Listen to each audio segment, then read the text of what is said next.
सदियों पहले की बात है। अरब के रेगिस्तानों के दरमियान यमन नाम की एक ऐसी सल्तनत थी जिसकी मिसाल दुनिया भर में नहीं मिलती थी। वहां के सुल्तान, जिनका नाम सुल्तान शहरयार था, अपने इंसाफ और सखावत के लिए मशहूर थे। उनका दरबार हर खास ओ आम के लिए खुला रहता था। लोग कहते थे कि शहरयार के राज्य में शेर और बकरी एक ही घाट पानी पीते हैं। सुल्तान के पास बेशुमार दौलत थी, लेकिन उनका दिल दुनिया से बिल्कुल पाक था। वो अक्सर फरमाते, ये हुकूमत मेरे पास अल्लाह की अमानत है, मैं सिर्फ इसका रखवाला हूं। एक दोपहर जब सुल्तान अपने दरबार में लोगों की फरियादें सुन रहे थे, एक अजीब ओ गरीब शख्स दाखिल हुआ। उसके चेहरे पर एक ऐसी कशिश थी जो आम इंसानों में नहीं होती। उसने न तो सुल्तान को झुककर सलाम किया और न ही दरबार के अदब का ख्याल रखा। उसने सीधे सुल्तान की आंखों में देखकर कहा, ऐ शहरयार, दुनिया तुझे सखावत का बादशाह कहती है, लेकिन क्या तू वाकई अपने तख्त ओ ताज से मोहब्बत नहीं करता? आज मैं तेरा इम्तिहान लेने आया हूं। अगर तू सच्चा है तो मुझे ये पूरी सल्तनत सिर्फ 3 दिन के लिए दे दे। दरबार में सन्नाटा छा गया। वजीर ए आजम ने तलवार निकाल ली, लेकिन सुल्तान ने मुस्कुराकर उन्हें रोक दिया। सुल्तान ने कहा, अगर मेरे मौला की यही मर्जी है कि मैं इस इम्तिहान से गुजरूं, तो मुझे मंजूर है। सुल्तान ने उसी वक्त अपना शाही ताज उतारा और उस अजनबी के कदमों में रख दिया। उन्होंने ऐलान किया, अगले 3 दिन तक ये शख्स तुम्हारा सुल्तान है। इसका हर हुक्म मेरा हुक्म समझा जाए। सुल्तान ने एक पल के लिए भी 3 दिन गुजर गए। चौथे दिन सुल्तान जब वापस आए तो उस शख्स ने कहा, शहरयार, इस तख्त का मजा ही कुछ और है। अब मेरा दिल इसे छोड़ने को नहीं चाहता। क्या तू वाकई खुदा का दोस्त है? तो फिर ये सल्तनत हमेशा के लिए मुझे दे दे। सुल्तान ने बिना किसी हिचकिचाहट के कहा, तुम्हें मुबारक हो, मुझे मेरा रब काफी है। सुल्तान ने अपनी बेगम मलिका जुबैदा और अपने 2 बेटों, 7 साल के अयान और 2 साल के जोहन को लिया और खाली हाथ महल से निकल गए। कल का सुल्तान आज एक मामूली मुसाफिर बन चुका था। तपते हुए रेगिस्तान में उनके पांव जल रहे थे, लेकिन शहरयार के लबों पर शुक्र था। कई दिनों तक वो भूख और प्यास बर्दाश्त करते रहे। चलते चलते वो एक नए शहर के करीब पहुंचे। वहां उनकी मुलाकात एक मक्कार सौदागर से हुई, जिसकी नजर मलिका जुबैदा की खूबसूरती पर थी। उसने धोखे से सुल्तान से कहा कि उसकी बीवी बीमार है और उसे किसी नेक खातून की मदद चाहिए।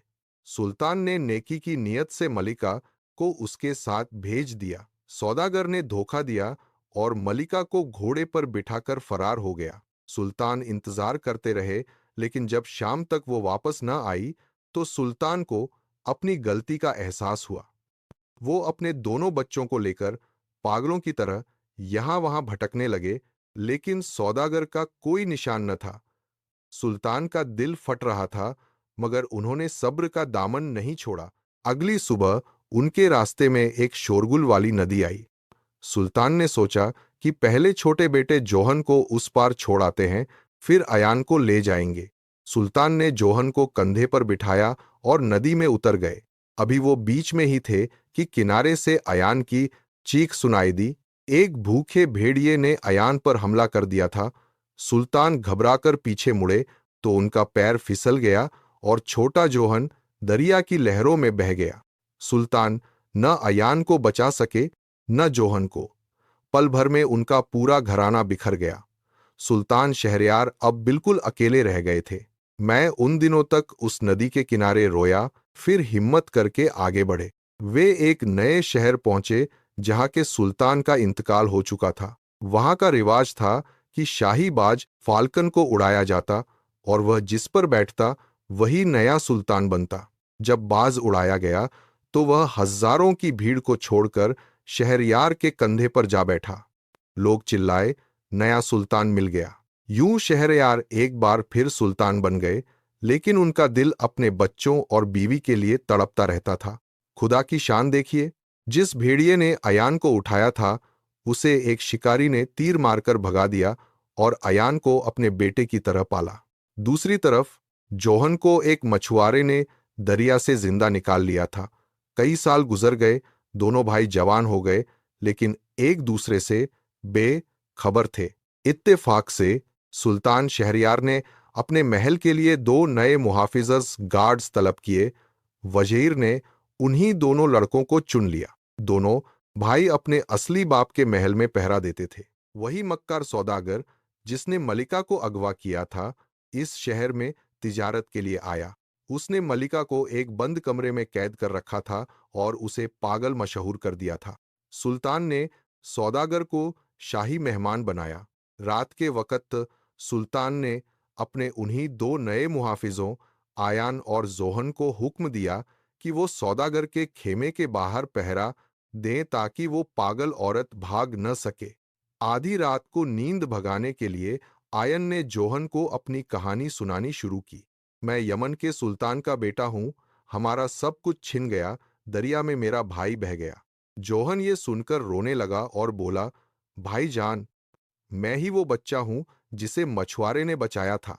दोनों भाई एक दूसरे से लिपट कर रोने लगे। खेमे के अंदर बैठी मलिका जुबैदा ने जब ये सुना तो वो पागलों की तरह बाहर निकल आई। मेरे बच्चों, मैं तुम्हारी मां हूं। सुल्तान शहरयार शोर सुनकर वहां पहुंचे। जब उन्होंने अपनी बीवी और बच्चों को एक साथ देखा तो उनकी आंखों से खुशी के आंसू बहने लगे। सावदगर को गिरफ्तार कर लिया गया और उसे उसके जुर्म की सख्त सजा दी गई। सुल्तान ने अपने रब का शुक्र अदा किया जिसने सब्र का फल इतना मीठा दिया। उधर यमन के लोगों ने उस जालिम अजनबी को तख्त से हटा दिया था और शहरयार को वापस आने की दरख्वास्त भेजी। सुल्तान शहरयार अपने पूरे खानदान के साथ वापस यमन लौटे। वहां की फजाओं में खुशियां बिखर गईं। उन्होंने अपने दोनों बेटों को बेहतरीन तालीम दी और इंसाफ का वो निज़ाम कायम किया जो सदियों तक याद रखा गया।